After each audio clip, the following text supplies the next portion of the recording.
குமரனோட current bill வந்து கட்டுறாங்க. மேலும் மேலும் கரண்ட் பில் ஏற போகுது. கரண்ட் மின்மயம் ஆகிட்டாங்க, தனியார் மயம் ஆகிட்டாங்க. இனிமேலும் பாண்டிச்சேரியில் வாழ்றதுக்கு தகுதி இல்லாமல் ஆகி போச்சு.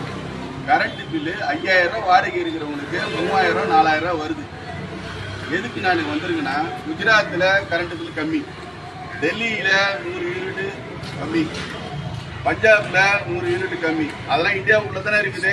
பாண்டிச்சேரி மட்டும் ஏன் இந்த மாதிரி இருக்குது? எல்லாரும் கட்டிட்டு போறோம், குமுறோட இருக்கிறாங்க. யாராவது கேட்கறாங்களா? கேட்கல. ஏன்னா கேட்டாலும் பயன் இல்லை. செவடங்காதுல சங்கம் விடுற மாதிரியா. இன்னைக்கு வந்து கரண்ட் பில் கட்ட வந்து கோமணத்தோட இன்னும் வரி போட போறாங்க. ஏன்னா வந்து மின்துறை வந்து 1000 ரூபாய் ஆகிட்டாங்க. ஏன் அந்த மாநிலத்திலாம் 100 யூனிட் நடுத்தர மக்களுக்கு கொடுக்குறத ஏன் நம்ம புதுச்சேரி மாநிலத்தில் கொடுக்க மாட்டாங்க?